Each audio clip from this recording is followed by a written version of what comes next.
안녕하십니까. 이 영상은 2023학년도 봄학기 소프트웨어 공학과 오픈소스 프로그래밍 도커의 기말고사를 위한 여러분들을 위한 학습 방법 영상이 되겠습니다. 오픈소스 프로그래밍 도커는 학습량이 많기 때문에 학생 여러분들이 조금 더 기말고사에 쉽게 접근하도록 요청을 해 주셨고, 이에 따라서 2학기 방대한 내용 중에서 그래도 가장 중요한 핵심 내용을 뽑아보도록 하겠습니다.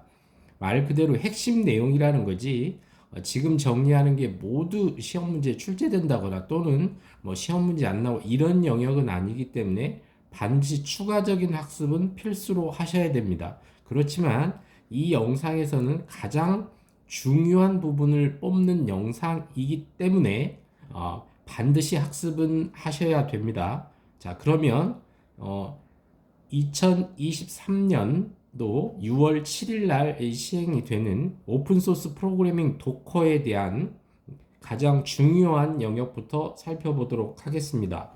자, 첫 번째는 여러분들이 기억을 하셔야 될 게 오픈소스 프로그래밍 도커에 대한 네트워크 구조를 이해를 하셔야 되겠죠. 네트워크 구조. 이게 조금 어렵다고 여러분들한테 설명을 드렸어요. 어떤 것들이 있었냐면 오버레이 네트워크이다. 그 다음에 브릿지 이런 것들이 있었죠. 그런데 우리가 여러분들이 네트워크 시간에 조금 배웠다라고 하면 일반적으로는 VLAN을 설정할 때 IP를 베이스로 VLAN을 설정을 하죠. 버추얼 랜을 잡아줍니다. 그런데 도커는 어떻다고요? 맥을 통한 VLAN을 잡아준다고요. 맥 VLAN이 된다. 이 점을 꼭 기억을 하셔야 됩니다. 도커라고 하는 거에 네트워크 구조가 어떻게 되는지, 도커 제로의 할당을 받는 IP 대역도 충분히 이해를 하셔야 되겠죠. 자, 두 번째로 여러분들이 요즘 핫 이슈인 데브옵스와 관련된 부분들, 마찬가지로 이게 아키텍처로 가면 MSA 아키텍처, CI/CD 툴 솔루션과도 연관이 된다고 그랬죠. 그래서 여러분들이 최소한 MSA, DevOps, CI/CD 프로세서와 관련된 중요한 솔루션들은 뭐가 있는지는 이해를 하셔야 될 것 같습니다. 메이븐이라든지 지라라든지 소스 배포하는 젠킨스라든지 여러 가지 종류가 있는데 여러분들이 이 정도의 솔루션들이 CI/CD 플랫폼에 해당된다라는 거는 기억을 하셔야 될 것 같아요. 이와 관련해서 클라우드와 관련된 오픈소스 프로그램 중에 특히 로그 수집과 관련된 툴들이 있었죠. 이거 별도로 이제 설명을 드렸습니다. 그래서 엘라스티서치라는 ELK라든지 키바나 로그스태시 같은 것들이 있다라고 그랬죠. 이 영역 꼭 정리를 해주시기 바랍니다. 자, 그 다음에 또 중요했던 영역이 어떤 거가 있었냐면 쿠버네틱스가 있었죠. 표현을 우리가 K8S라고 표현을 한다고 했고, 실무에서는 쿠베 혹은 K8S 이렇게 했습니다. 쿠버네틱스인 건데, 쿠버네틱스의 아키텍처는 크게 마스터 노드와 워커 노드로 구분이 된다고 그랬죠. 실제 일을 수행하는 워커 노드 쪽에 도커가 있는 거고, 마스터 노드 쪽에 이제 핵심 DB를 담당하고 있는 etcd라든지 이런 부분들이 있다고 했어요. 그래서 마스터 노드의 구성 요소에는 어떤 것이 있고 워커 노드의 구성 요소는 어떤 것인지 반드시 구분해서 분류할 줄 아셔야 되겠죠. 어느 컴포넌트들이 마스터 노드에 속하는지 워커 노드에 속하는지, 워커 노드의 대표적인 게 도커와 이제 큐블릿이 되는 거고, 마스터 노드의 대표적인 게 이제 API 서버, 그 다음에 DB 역할을 해주는 etcd 같은 게 있습니다. 이런 부분들을 꼭 K8S는 기억을 해주셔야 돼요. 이제 명령어 부분으로 가보시면 도커와 관련된 수많은 명령어들이 있는데, 자, 1학기는 주로 명령어 위주로 설명을 드렸었습니다. 마찬가지 2학기 때도 중요한 부분이 있는데, 앞서 말한 도커 네트워크에 이 도커 네트워크를 삭제하고자 할 때, 해당되는 네트워크만을 삭제하고자 할 때 쓰이는 옵션과 RMA 옵션을 쓰죠. 그 다음에 전체를 삭제하고자 할 때는 prun이라는 옵션. 이게 두 개가 서로 어떻게 다른가? 전체를 삭제할 건지 일부 부분을 살짝 삭제할 건지.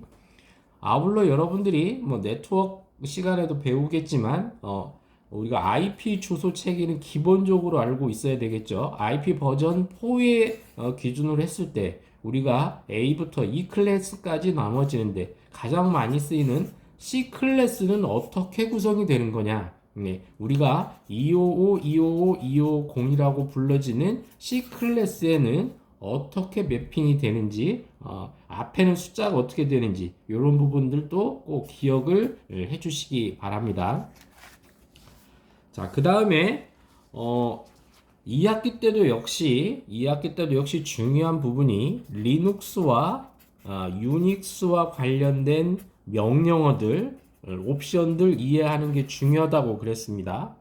특별히 리눅스에서 내가 어떤 소프트웨어 패키지가 깔려 있는지 보려고 할 때, 디펜던시를 하려고 할 때 어떤 게 있었냐고 그랬냐면 D 패키지 마이너스 옵션의 L, 리스트라고 그랬죠. 이 옵션을 주게 되면 리눅스에서 내가 어떤 소프트웨어 패키지를 목록이 되어 있는데 패키지를 확인하는 명령어라고 그랬죠. 마이너스 L 옵션이 있었다라는 것도 기억을 해주셨으면 좋겠습니다. 자, 이제 실제의 도커 런이라고 하는 도커의 상세 내용을 들어가 보면 도커라는 게 결국 리눅스 이미지, 컨테이너를 이미지하는 것부터 출발을 한다, 가상화하는 것부터 출발을 한다고 그랬죠. 도커의 이미지는, 도커의 이미지라고 하는 거는 실제 뜯어보면 상세하게는 오직 읽기만 할 수 있는 리드 온리의 구조가 있고, 그 다음에 읽고 쓰기까지 가능한 구조가 되어 있는 거죠. 가 있다고 그랬죠. 오직 읽을 수만 있는 구조를, 이거를 바로 우리가 이미지 레이어라고 불러주고, 읽고 업데이트 쓰는 것까지가 가능한 게, 이게 비로소 무슨 레이어라 불러준다? 요게 바로 컨테이너 레이어라고 불러준 겁니다. 그래서 우리가 실제 실무에서 컨테이너를 올렸다, 컨테이너를 내렸다, 컨테이너라고 얘기를 할 때는 이렇게 이미지를 라이트 할 수 있는 영역까지 내린 거를 컨테이너 레이어라고 불러주는 거죠. 도커 이미지에는 이미지 레이어와 컨테이너 레이어 두 개로 사실은 구분이 되었다는 걸 꼭 기억을 하시기 바랍니다. 다음 여러 가지 이제 도커와 관련된 유틸리티들이 있는데, 이 중에 도커 컴포즈 툴이라는 게 있죠. 마찬가지로 도커와 관련돼서 스테이블, 가장 안정적인 버전이 있어요. 대부분 1점 뭐뭐뭐 이런 형태로 들어갑니다. 그래서 도커 컴포즈들의 가장 안정적인 버전을 찾아가는 것도 공부를 부탁을 드립니다. 마찬가지 유닉스, 리눅스에서 우리가 가장 중요하다고 계속 말씀드렸던 기본 중에 기본 로그 중에 sys 로그가 있죠. 액세스 로그와 함께 시스템에 어떤 문제가 생겼을 때를 다 로그 형태로 떨어지는 sys 로그. 우리가 sys 로그는 우선순위 또는 레벨이라고 하는 이름을 붙여서 상중하로 다 구분을 하죠. 그 중에서 행이 걸렸거나 하드웨어가 크래시가 났거나 바로 장애 때문에 즉각 조치가 필요해야 될 경우를 우리는 시스로 종류는 뭐라고 하냐면 얼랏이라고 하는 거죠. 얼랏부터 해서 쭉 에머전시 뭐 이런 등급이 있습니다. 그래서 유닉스, 리눅스에서 사용하는 시스로그의 우선순위, 레벨링도 꼭 공부를 해보시기 바랍니다. 자, 다음 도커 쪽을 조금 더 말씀을 드려보면, 도커의 구글에서 만든 도커와 관련된 이미지화된, 특히 시각화, 비주얼라이제이션 되어 있는 툴이 있다고 말씀을 드렸죠. 그래서 이거를 C 어드바이저라는 툴이 있다고 그랬어요. 그래서 컨테이너라든지 도커라는 거를 시각화해 준다. 이미지 컨테이너들이 지금 어떻게 잘 모니터링 되고 있는지를 보는 툴, C 어드바이저가 있었다고 말씀을 드렸습니다. 조금 순서를 다시 돌아가 보면 여러분들이 1학기 때 또 이 오픈소스 프로그래밍 도커를 이해하기 위해서는 반드시 알아야 될 게 리눅스와 유닉스의 구조인데, 그 중에서 핵심적인 거, 아직도 이 파일의 퍼미션을 잘 해석을 못 하시는 학생들이 있습니다. 한 번 더 말씀을 드립니다. 명령어는 체인지 모드를 쓰는 거고, 자, 유닉스, 리눅스의 퍼미션은 크게 세 개의 그룹으로 나눠진다. RWX, 읽고, 쓰고, 실행하고, RWX 이렇게 세 개 그룹이 있는 거죠. 세 개씩 묶어서 요거를 유저 그룹이라고 하고, 요거를 그룹이라고 하고, 그 다음에 이거를 others라고 하죠. 그러니까 내가 만든 거, 그룹이 소유한 거, 그 다음에 타인 거라는 거예요. 요거를 숫자로도 표기를 해야 됩니다. 10진법으로도 표기를 해보고도 2진법으로도 표기를 해봐야 돼요. 모든 끝자리는 2의 0승이라고 말씀을 드렸죠. 그 다음 2의 1승, 그 다음 2의 2승. 모든 수의 0승은 1이 되는 거고요. 2의 1승은 2가 되는 거고요. 2의 2승은 4가 되는 겁니다. 결국 요거를 10진법으로 표기를 하면 어떻게 나와요? 7이 나오는 거죠. 7. 2진법으로 표기를 하면 7이 나오는 거예요. 그러면 이 얘기는 뭐예요? 777로 리눅스에서 유닉스에 세팅이 됐다는 얘기는 모든 그룹에서 RWX가 가능하다라는 거죠. 777이라는 게 RWX를 의미한다라는 거. 반대로 777을 RWX로 표기할 줄도 알아야 됩니다. 그러면 우리가 666 다 해석을 할 수 있는 거죠. 예, 2의 0승이 1이라는 것만 헷갈리지 않으면 RWX를 다 표기를 해줄 수가 있는 상황입니다. 숫자로 표기했을 때 파일의 퍼미션을 어떻게 해석할 건지 반드시 정리를 해주시기 바랍니다. 자, 다음 계속 진행을 하도록 할게요. 컨테이너가 가끔 재부팅을 해야 되는 경우도 있습니다. 그때 하는 명령어 가장 간단하죠. 프로세스 이름 앞에 리스타트를 넣어주면 되는 겁니다. 그 다음에 이제 도커 런 옵션 가장 중요하다라고 말씀을 드렸어요. 프로그램 종료 시 컨테이너를 자동 해제하겠다라고 했을 때 어떤 것들을 쓸 건지 그때 옵션들 반드시 기억을 해야 됩니다. 특히 자원과 관련된 도커의 명령어들, 그냥 간단한 인스펙트부터 시작을 해서 특별히 여러분들이 기억을 하셔야 될 게 CPU 사용량에 대해서 요거에 대해서 도커의 명령어를 해본다고 하면 옵션이 어떻게 된다고요? ps-aux가 떨어집니다. 그래서 그랩 스트레스가 붙는 거죠. AUX가 떨어진다라는 걸 꼭 기억을 하시기 바랍니다. 도커와 관련된 자원 사용에 대한 부분도 꼭 기억을 하시기 바랍니다. 그래서 우리가 1학기 때 배웠던 도커 이미지를 삭제하는 거, 컴포즈와 관련되는 거, 이런 것들 다 기억을 해 주셔야 돼요. 그리고 앞 시간에 앞에서 말한 도커의 마스터 구조에서 어떤 이 도커의 그러니까 K8S의 마스터 구조와 어커노드 중에서 마스터 노드 중에 중요한 게 DB를 역할을 하는 게 있다고 그랬죠? 이게 바로 이제 etcd라는 건데, 이게 어떤 거냐면 NoSQL 구조로 되어 있어서 키 그리고 밸류 형태로 되어 있다 말씀을 드렸어요. HA도 당연히 가는 거고, 이게 핵심적인 게 etcd가 됩니다. K8S에서 마스터 구조 중에 DB의 역할을 하는 게보다 etcd, 이거는 꼭 기억을 하시기 바랍니다.